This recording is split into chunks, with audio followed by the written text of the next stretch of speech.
Assalamualaikum warahmatullahi wabarakatuh. Saya Utami Yuliani. Di sini saya akan menjelaskan materi tentang kesetimbangan benda tegar bagian 2. Perhatikan ilustrasi berikut. Apabila kalian lihat, di situ ada seorang wanita duduk di atas kursi dan kursinya patah dan menyebabkan wanita tersebut jatuh. Berikan kesimpulan dan analisa pada kejadian berikut. Untuk menjawab ilustrasi sebelumnya, kita lihat contoh berikut.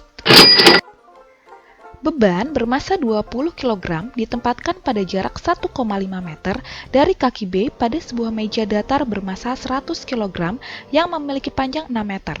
Hitunglah gaya yang bekerja pada masing-masing kaki meja. Jadi kita punya meja dengan dua kaki A dan B dengan massa 100 kg dan jarak dari A ke B yaitu 6 meter. Lalu diberikan suatu beban dengan massa 20 kg yang letaknya 1,5 meter dari kaki B. Yang ditanya adalah gaya yang bekerja pada dua kaki tersebut supaya sistem tersebut dalam keadaan setimbang. Sekarang kita jawab. Tadi kita memiliki meja dengan kaki AB sepanjang 6 meter. Lalu diletakkan sebuah benda dengan jarak 1,5 meter dari kaki B, maka jaraknya dari benda ke kaki A sepanjang 4,5 meter.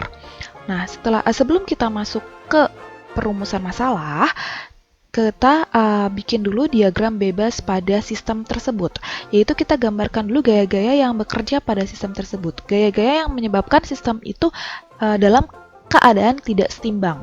Yang pertama tentunya adalah si berat masanya atau berat bebannya itu sendiri.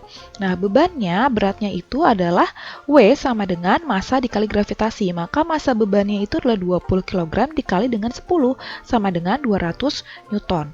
Lalu setelah itu apa lagi? Yaitu gaya berat dari meja itu sendiri. Tadi mejanya seberat 100 kg. Maka gaya berat pada si meja tersebut adalah massa dikali gravitasi. 100 dikali 10 yaitu 1000 Newton. Lalu setelah itu apa lagi? Setelah gaya dari berat kedua benda tersebut, tentunya si kedua benda tersebut supaya tidak terjatuh ditopang oleh dua kaki. Maka dua kaki tersebut juga memberikan gaya yang bertolakan dengan gaya berat kedua benda tersebut yang disebut sebagai gaya normal. Arahnya berlawanan ke atas. Maka ada gaya normal A dan gaya normal B. Berikut adalah gaya-gaya yang bekerja pada sistem tersebut, sehingga sistem tersebut dalam keadaan setimbang. Syarat dalam kesetimbangan benda tegar yaitu salah satunya adalah sigma torsi sama dengan 0. Kenapa kita menggunakan sigma torsi? Karena keadaannya benda tersebut apabila dia tidak seimbang, maka dia akan berputar, berrotasi, sehingga kita menggunakan sigma torsi sama dengan 0. Bila kita menggunakan sigma torsi atau keadaan benda itu berrotasi, maka harus ada pusatnya atau porosnya. Di sini, apabila kita ingin mencari gaya pada kaki A, maka poros yang kita gunakan adalah kaki B. Apabila kita ingin mencari gaya pada kaki B, maka poros yang digunakan adalah kaki A. Nah, sekarang kita cari dulu untuk gaya pada kaki A. Maka di sini kaki B sebagai pusatnya atau porosnya. Di sini kita masuk langsung rumusnya. Syarat dari kesetimbangan benda tegar adalah sigma torsi sama dengan 0. Nah, sekarang kita lihat dulu masing-masing. Di sini torsi yang kita gunakan karena B sebagai pusat, maka kita abaikan NB di sini. Berarti di sini gayanya adalah yang WB, WM, dan NA. Berarti ada torsi B, torsi M, dan torsi di A. Gitu ya.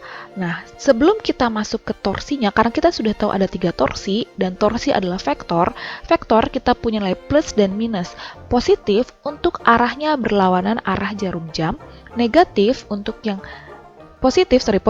yang searah dengan jarum jam, dan negatif yang berlawanan arah jarum jam.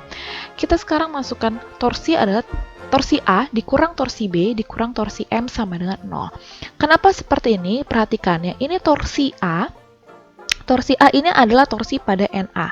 Kenapa dia positif? Kita perhatikan. Karena porosnya di sini, maka kalau kita tarik dia ke arah atas, maka dia akan bergeraknya seperti ini. Nah, kalau dia bergerak seperti ini, maka arahnya searah dengan jarum jam, makanya dia positif. Lalu kita yang lihat torsi B. Torsi B ini adalah torsi pada beban. Nah, dia arahnya ke bawah, berarti kalau kita tarik si benda ini ke bawah, porosnya sini ya, di B ya, kita tarik ke bawah, maka dia berputarnya akan ke sini. Nah, kalau dia putarnya seperti ini, maka arahnya berlawanan arah jarum jam, makanya dia negatif. Begitu pula pada torsi M atau torsi meja, arahnya juga negatif karena sama-sama ke bawah seperti torsi benda. Maka rumusnya jadi torsi A dikurang torsi B dikurang torsi M sama dengan 0. Sekarang kita masuk ke rumusnya. Rumusnya adalah gaya dikali dengan L atau jarak antar gaya ke poros. Kita masukin. Maka rumusnya adalah NA dikali L, karena gaya di A itu adalah NA. Jadi F di sini NA gayanya dikali L dikurang gaya B, yaitu gayanya adalah WB dikali dengan L dikurang gaya di meja yaitu WM dikali dengan L sama dengan 0. Kita masukin NA dikali dengan 6. 6 dari mana? Ingat, L itu adalah jarak dari gayanya ke poros, berarti 6 meter. Dikurang 200, gayanya benda 200, dikali L-nya. L-nya adalah jarak dari gayanya ke sini ke NB, berarti 1,5 meter. NB-nya pusat ya. Dikurang 1000, 1000 itu adalah gaya mejanya, dikali 3. Kenapa 3? Karena jarak gaya ke poros di meja itu adalah titik berat dari meja itu ada di tengah. Maka gayanya dari gaya ke poros adalah 3 meter. Itu ya, sama dengan 0. Sekarang NA kali 6 dikurang 300, yaitu dari 200 kali 1,5 dikurang 3000 sama dengan 0. Maka NA kali NA kali 6 dikurang 3300 sama dengan 0. Sekarang minus 3300 kita pindah ruas, maka NA kali 6 sama dengan 3300. Maka NA sama dengan 3300 dibagi 6 adalah 550 Newton. Maka gaya yang dibutuhkan kaki A untuk menopang meja tersebut sebesar 550 Newton. Sekarang kita cari gaya pada kaki B. Maka saat kita ingin mencari gaya pada kaki B, sekarang pusatnya itu adalah pada kaki A. Nah, di sini kita menggunakan sama sigma torsi sama dengan 0. Namun di sini pusatnya yang berubah. Pusatnya sekarang yang tadinya ada di B, kita ganti di A. Maka rumusnya menjadi minus torsi B ditambah torsi beban ditambah torsi meja sama dengan 0. Nah, di sini kenapa minus torsi B? Sekarang kita perhatikan. Di sini torsi B itu adalah torsi pada kaki B. Nah, dia arahnya ke atas dengan porosnya di A, maka saat kita tarik ke atas, maka nanti mejanya akan berputarnya ke seperti ini. Nah, berlawanan dengan arah jarum jam, makanya dia negatif. Lalu torsi beban, karena arahnya ke bawah dan porosnya ada di sini, maka saat kita tarik, mejanya akan berputar searah dengan jarum jam, kayak positif. Torsi meja tentunya juga akan positif karena sama-sama ke bawah. Itu ya. Lalu kita masukkan rumusnya sama seperti tadi. Minus NB dikali dengan L ditambah WB dikali L ditambah WM kali L sama dengan 0. Maka NB-nya yang dicari minus NB dikali L-nya adalah 6 meter, ditambah W bebannya adalah 200, dikali L-nya jarak dari si beban ke poros A, yaitu kita gunakan 4,5 meter. Ditambah 1000 dikali 3 sama dengan 0. Maka minus NB dikali 6 ditambah 900 dari 200 kali 4,5 ditambah 3000 sama dengan 0. Maka minus NB dikali 6 ditambah 3900 sama dengan 6. 3900 kita pindah ruas, maka NB minus NB kali 6 sama dengan minus 3900. Sehingga NB sama dengan 3900 dibagi 6 adalah 650 Newton. Kalau kita perhatikan, tadi A kita punya kakinya dengan gaya 550 Newton dan B harus memiliki gaya penopangnya adalah 650 Newton. Maka 650 Newton ditambah 550 Newton adalah 1200 Newton. Itu hasilnya sama dengan si berat meja 1000 Newton dan berat bebannya 200 Newton, 1000 ditambah 200 adalah 1200 Newton. Karena gayanya sama, maka keadaan sistem tersebut dalam keadaan setimbang. Sekarang kita lihat lagi ilustrasi berikutnya. Di sini ada seseorang yang menaiki tangga yang disandarkan pada sebuah rak. Lalu orang tersebut mengalami ketidakseimbangan sehingga orang tersebut terjatuh. Nah, dari ilustrasi berikut, ini juga bisa berlaku pada tangga tersebut. Bila tangga tersebut dalam keadaan tidak setimbang, maka tangga tersebut juga dapat terjatuh dan menimpa orang tersebut. Nah, lalu bagaimana kalau seperti itu? Sekarang kita lihat contoh berikutnya. Sebuah tangga seberat 200 Newton disandarkan pada dinding seperti gambar di bawah. Jika dinding licin dan lantai kasar, serta tangga tepat akan tergelincir, maka hitunglah nilai koefisien gesekan antara lantai dan tangga. Nah, gambarnya seperti ini, ada lantai dan dinding, di mana lantainya kasar dan dindingnya licin, lalu disandarkan sebuah tangga membentuk sudut 60 derajat terhadap lantai, dan panjang tangganya sendiri adalah 10 meter. Yang ditanya adalah koefisien gesekan antara lantai dan tangga tersebut sebelum si tangga tersebut itu tergelincir. Sekarang kita jawab. Nah, untuk menjawab pertanyaan sebelumnya, sekarang kita bikin dulu diagram bebas pada sistem tersebut, yaitu kita gambarkan gaya-gaya yang bekerja pada sistem berikut ini. Yang pertama, tentunya adalah gaya berat dari tangga tersebut. Gaya berat pasti arahnya selalu ke bawah. Kita tulis di sini gaya berat itu biasanya lambangnya W. Kita kasih WT atau gaya berat dari si tangga. Lalu apalagi? Karena si tangga ini ditopang oleh lantai dan dinding, berarti lantai dan dinding juga akan memberikan gaya.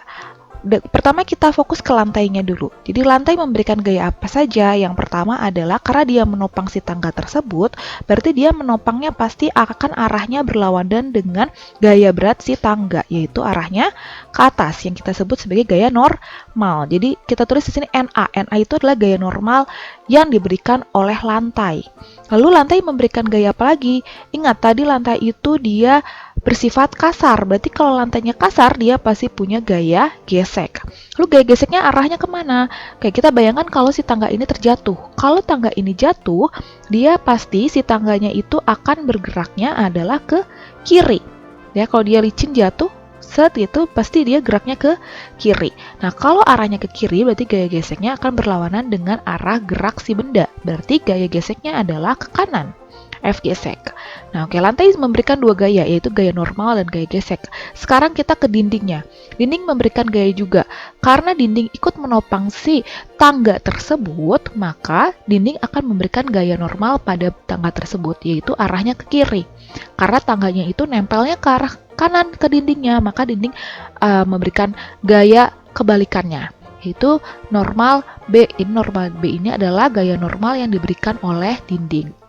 Nah, di sini gaya-gayanya sudah kita berikan, kita gambarkan. Nah, sekarang kita masuk ke syarat benda tersebut dalam keadaan setimbang, yaitu ada sigma F dan sigma torsi. Yang pertama yang kita lakukan, kita menggunakan sigma F dulu. Kenapa sigma F? Karena kalau kita perhatikan di sini, apabila si tangga ini terjatuh, pertama dia bisa terjatuh ke bawah, dan yang kedua yang di bawah nih, tangga bawah, dia akan jatuhnya ke samping, ke kiri. Ya, berarti pergerakannya itu dia ada di bidang Y dan juga ada di bidang X. Maka di sini dia juga memiliki gerak linear. Sigma F sama dengan 0. Berarti kita harus cari sigma Fx-nya juga dan sigma Fy-nya. Jadi pertama kita cari dulu di sigma Fx sama dengan 0.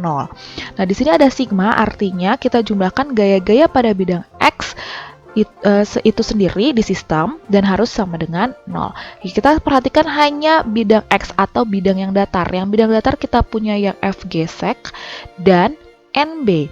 Itu ya. Nah, sekarang kita tentukan mana yang positif, mana yang negatif. Biasanya yang arah ke kanan kita jadikan positif, yang arah ke kiri kita negatif. Sehingga rumusnya menjadi F gesek dikurang NB sama dengan 0. Dan NB-nya kita pindah ruas sehingga F gesek sama dengan NB.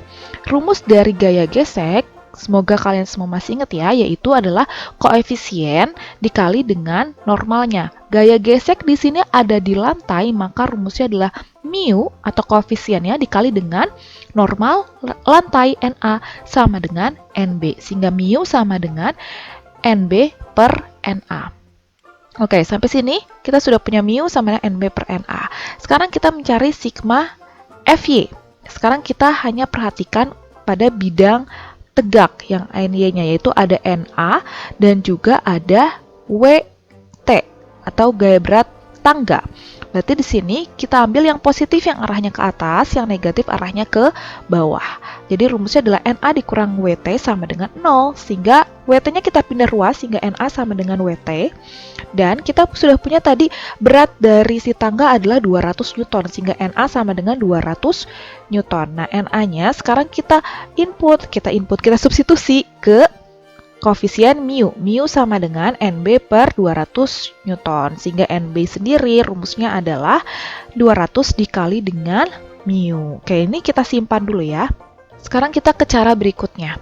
Jadi, yang menarik pada sistem ini yaitu dia mengalami dua jenis kesetimbangan. Jadi pertama dia kesetimbangan yang dalam bentuk translasi, yaitu saat dia terjatuh, bagian yang bawah akan bergeser ke kiri dan bagian atas akan jatuh ke bawah, bergeser ke bawah. Maka dia akan mengalami pergeseran atau kesetimbangan translasi. Dan dia juga bisa terjatuh dengan cara yang bagian atas akan jatuh ke belakang. Nah, kalau dalam keadaan seperti itu, maka kesetimbangan dia berupa kesetimbangan rotasi. Maka kalau kesetimbangan rotasi, syaratnya adalah sigma torsi harus sama dengan 0.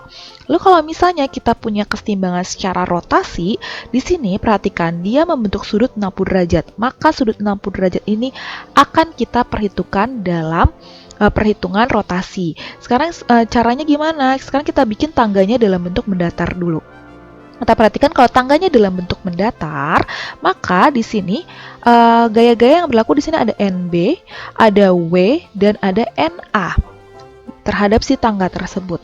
Nah, sekarang kita mulai dari yang NB. Yang NB kalau kita gambarkan bila si tangga tersebut dalam keadaan datar, maka bentuknya dia akan berarah 60 derajat terhadap si tangga tersebut.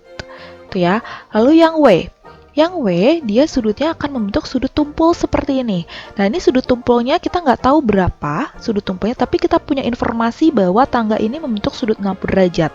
Artinya, sudut lancipnya akan membentuk 60 derajat kalau kita tarik garis tegak lurus terhadap si tangga tersebut. Baru dia akan membentuk sudut 60 derajat.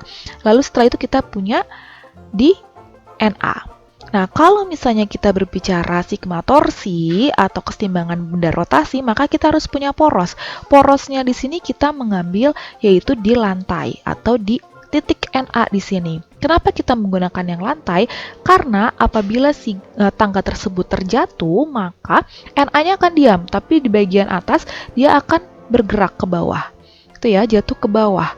Gak mungkin yang bawah yang akan bergerak ke atas gitu ya. Jadi pasti yang bawah yang diam, bagian tangga atasnya yang akan bergerak ke bawah gitu ya. Jadi makanya porosnya kita ada di lantai di NA. Jadi di sini NA-nya kita abaikan. Jadi kita ambil torsinya itu adalah torsi di B dan torsi di tangganya, di W-nya. Gitu ya. Jadi kita masukkan yaitu minus torsi B ditambah torsi tangga sama dengan 0. Kenapa yang torsi B negatif? Sama seperti tadi, apabila arahnya berlawanan dengan arah jarum jam bernilai negatif dan positif itu yang searah. Kita perhatikan yang ini. Torsi B itu berarti torsi pada titik B yang ini ya. Kalau misalnya kita tarik ke atas, karena porosnya ada di sini, maka kalau kita tarik ke atas, dia akan bergeraknya seperti ini. Nah, ini bergeraknya adalah berlawanan arah jarum jam.